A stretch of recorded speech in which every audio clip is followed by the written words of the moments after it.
राजा हरिश्चंद्र को सत्यवादी और महादानी क्यों कहा जाता है? सत्य के लिए छोड़ दिया था राजपाट और परिवार। चलिए अब हम जानते हैं इनके जीवन के बारे में कि राजा ने क्या किया और क्यों। जब भी सत्य और दान की चर्चा होती है, राजा हरिश्चंद्र, राजा हरिश्चांद्र का नाम लिया जाना स्वाभाविक है। सच बोलने और दान देने के लिए उनकी मिसाल आज भी दी जाती है। इसलिए भी उन्हें सत्यवादी और दानवीर राजा हरिश्चंद्र कहा जाता है। वो ऐसे दानी थे जो अगर सपने में भी किसी को दान देते हुए देख ले तो उसे पूरा जरूर करते थे।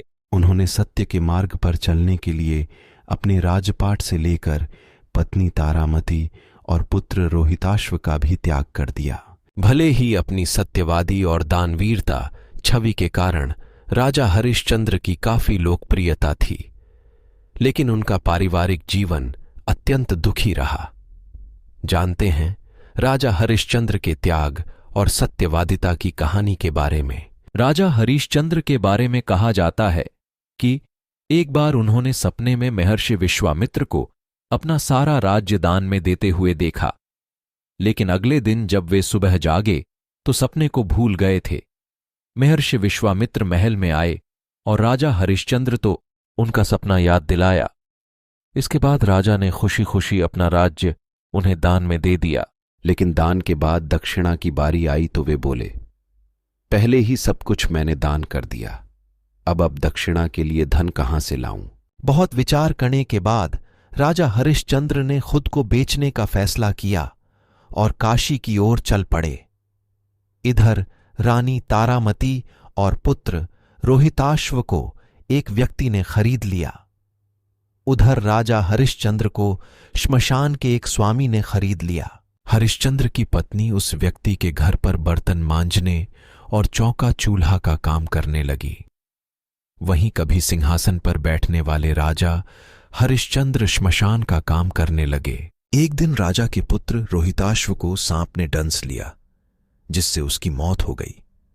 लेकिन तारामती के पास कफन तक के पैसे नहीं थे।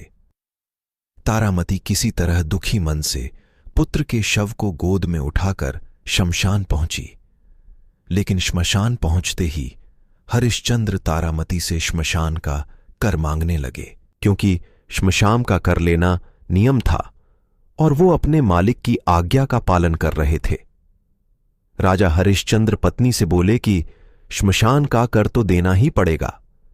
फिर हरिश्चंद्र ने पत्नी से कहा कि यदि तुम्हारे पास कर देने के लिए धन नहीं है तो अपनी साड़ी का कुछ भाग फाड़ कर दे दो, उसे ही कर के रूप में रख लूंगा। लाचार होकर जैसे ही तारामती ने अपनी साड़ी फाड़ना शुरू किया, उसी समय तेज गर्जन हुआ और विश्वामित्र प्रकट हो गए। विश्वामित्र बोले, हे राजा, तुम धन्य हो। ये सब तुम्हारी परीक्षा हो रही थी, जिसमें तुमने यह सिद्ध कर दिया कि तुम श्रेष्ठ, दानवीर, सत्यवादी और धार्मिक हो। इसके बाद पुत्र रोहिताश्व भी जीवित हो उठा और राजा को उसका पूरा राज्य भी लौटा दिया गया। इतना ही नहीं, महर्षि विश्वामित्र ने कहा कि संसार में जब भी धर्म, दान और सत्य की बात की जाएगी, राजा हरिश्चंद्र का नाम आदर सम्मान के साथ सबसे पहले लिया जाएगा। आपको हमारी यह कहानी अच्छी लगी हो तो चैनल को लाइक और सब्सक्राइब जरूर करें। आपका धन्यवाद। जय श्री महाकाल।